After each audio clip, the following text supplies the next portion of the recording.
महाभारत के बारे में हम सबने बचपन से देखा सुना पढ़ा है। कौरव, पांडव, द्रौपदी, ये सब नाम हम जानते हैं। द्रौपदी को सब लोग जानते हैं एक ऐसी फीमेल के रूप में जिन्होंने महाभारत के युद्ध की शुरुआत करवाई या उनका कारण बनी। लेकिन द्रौपदी जी को एक अलग ही शेड में दिखाया है चित्रा बनर्जी दिवाकरुणी जी ने। द्रौपदी जी की कहानी उन्हीं की जबानी। आइए जानते हैं पैलेस ऑफ इल्यूशंस के थ्रू।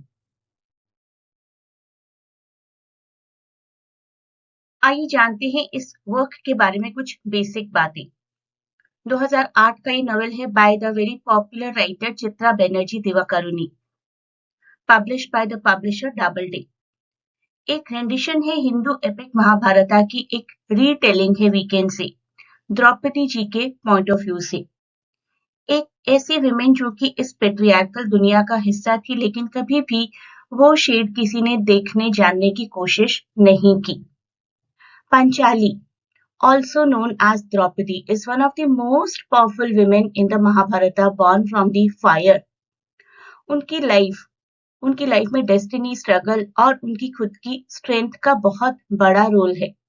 जिनका जन्म आम नहीं था, वो यज्ञ की अग्नि से पैदा हुई थी। मतलब कि उनका एग्जिस्टेंस एक मिशन था। बदला और न्याय, इन दो चीजों को पाने के लिए उनका एग्जिस्टेंस एक मिशन था। किस तरीके से, वो हम जानते हैं आज। पहले थोड़ा सा बैकग्राउंड जानते हैं द्रौपदी जी के फादर का, द्रुपद। उनके पापा का नाम था द्रुपद। द्रुपद और द्रोणाचार्य जो कि कौरव और पांडव के धनुर्विद्या के गुरु थे, उन्होंने ही एकलव्य का अंगूठा भी मांगा था।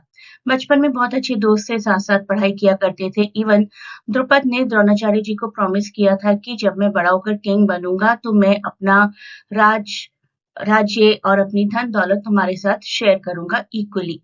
लेटर द्रुपद तो किंग बन गए, किंग ऑफ पांचाल, और द्रोण पुअर ही रहे।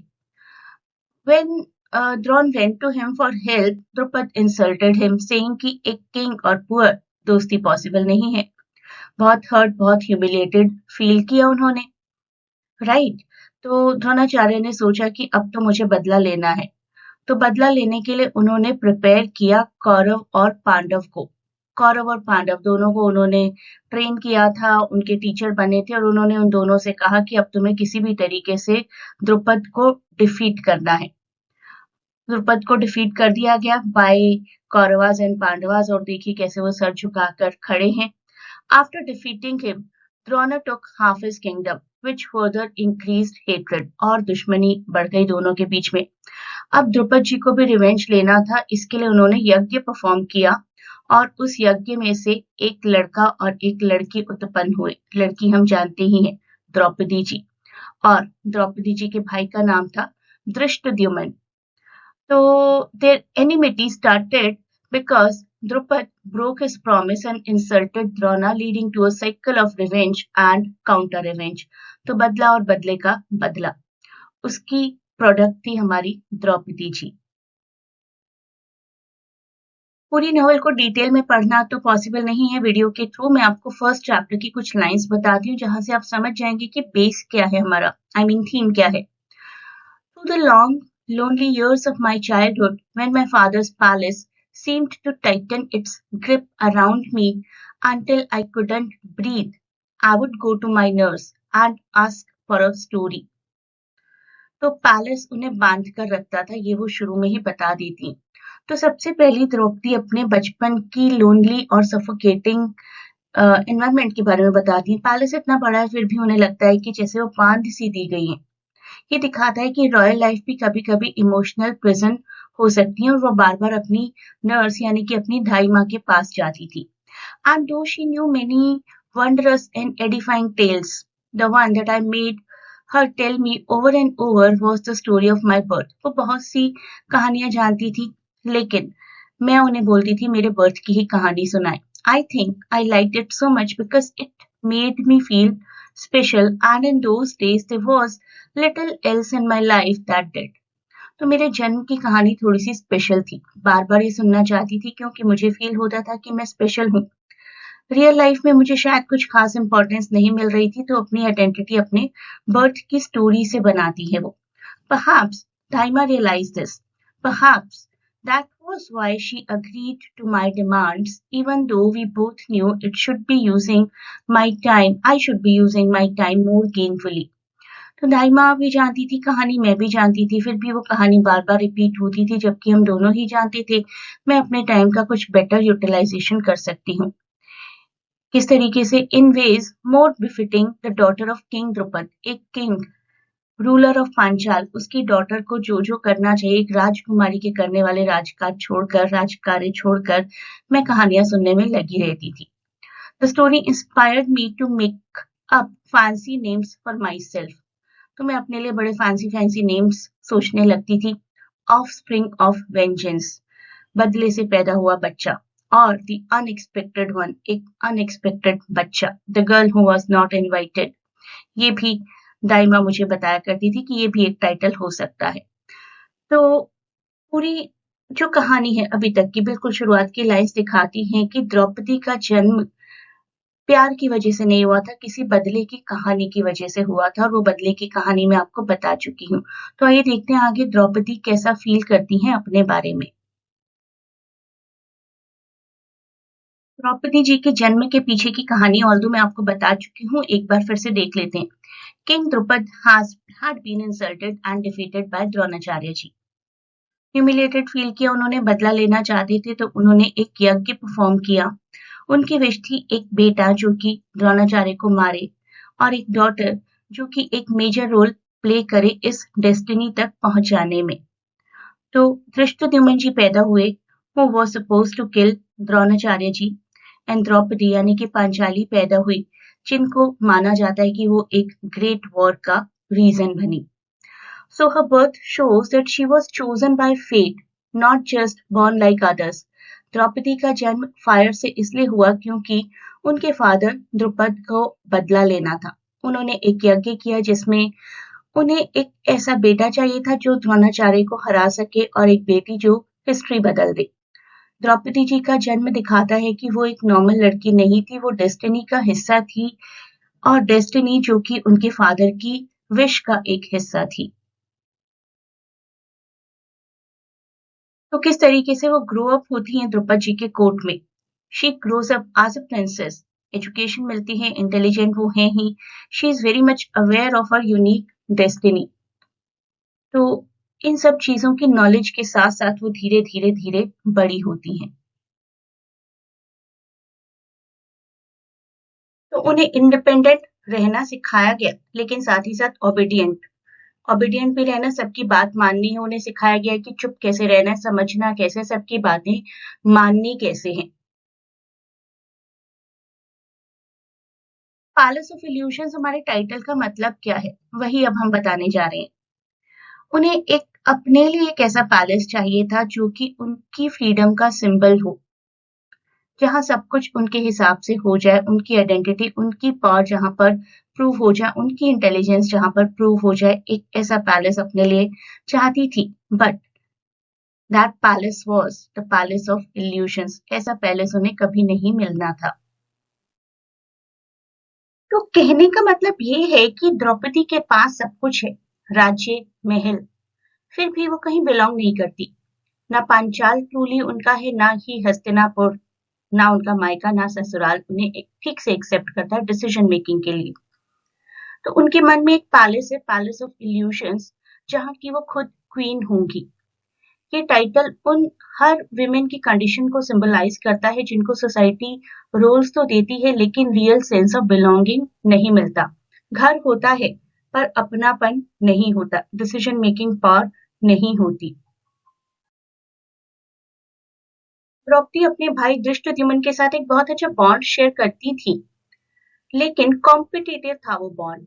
लविंग तो था ही, लविंग इसलिए कि दोनों एक ही यज्ञ, एक ही अग्नि से बॉर्न हुए थे, तो उनमें नेचुरल कनेक्शन तो था ही। कॉम्पिटिटिव इसलिए क्योंकि धृष्टद्युम्न को फ्यूचर वॉरियर बनाया जा रहा था और द्रौपदी को एक डॉटर के रोल में लिमिट किया जा रहा था।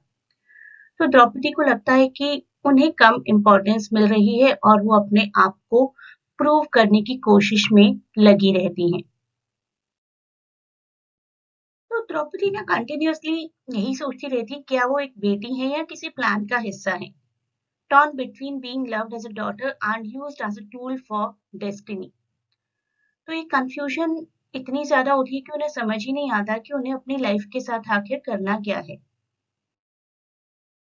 आता है स्वयंवर का टाइम, जहां पर द्रौपदी को चूज करना है अपने फ्यूचर हस्बैंड को। द्रौपदी कर्ण की तरफ अट्रैक्टेड हो जाती है, लेकिन राजकुमारी है ना, बचपन से सिखाया गया है कि अपना स्टेटस मेंटेन करना है, तो लोअर स्टेटस के कर्ण को एक्सेप्ट नहीं कर पाती। दिल के किसी कोने में द्रौपदी कर्ण को पसंद करती हैं, पर सोसाइटी और ईगो के चलते उन्हें रिजेक्ट कर देती हैं। अगर द्रौपदी की शादी कर्ण से होती तो क्या महाभारत का युद्ध इस तरीके से होता?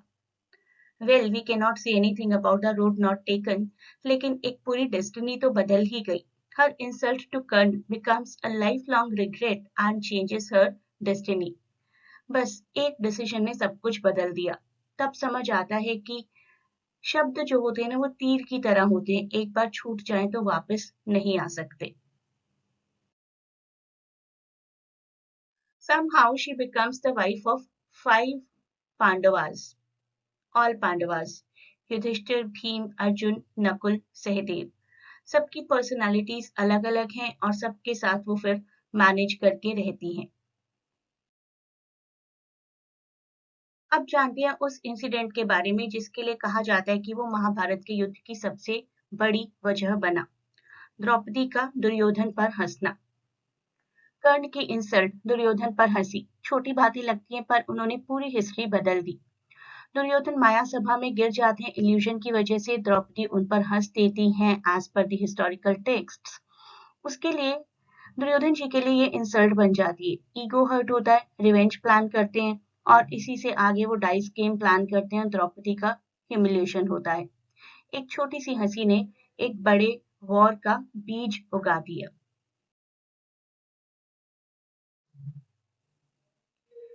इसके बाद आता है ब्रेकिंग पॉइंट, जहां पर कौरवों की सभा में द्रौपदी को ह्यूमिलेट किया जाता है। बहुत सारे वो लोग साइलेंट रहते हैं जो कुछ बोल सकते थे, एंड उसको कहा जाता है हीरोइज्म, कि 5 पति, पांचों के पास अलग अलग क्वालिटी, लेकिन सेव करने कोई नहीं आ सका,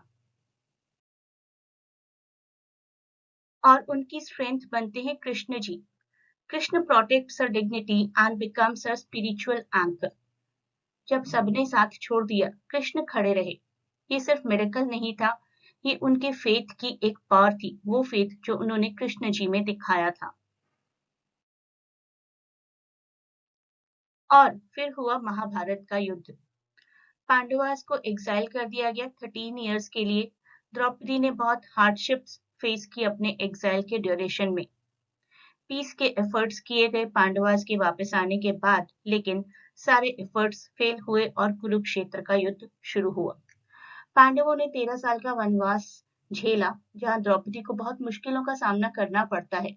शांति की सारी कोशिशें असफल हो जाती हैं और अंत में कुरुक्षेत्र का महायुद्ध शुरू हो जाता है। महाभारत के युद्ध में और भी बहुत से लॉसेस हुए थे। हम द्रौपदी के लॉसेस की बात करेंगे। She lost her father, her brother, her sons.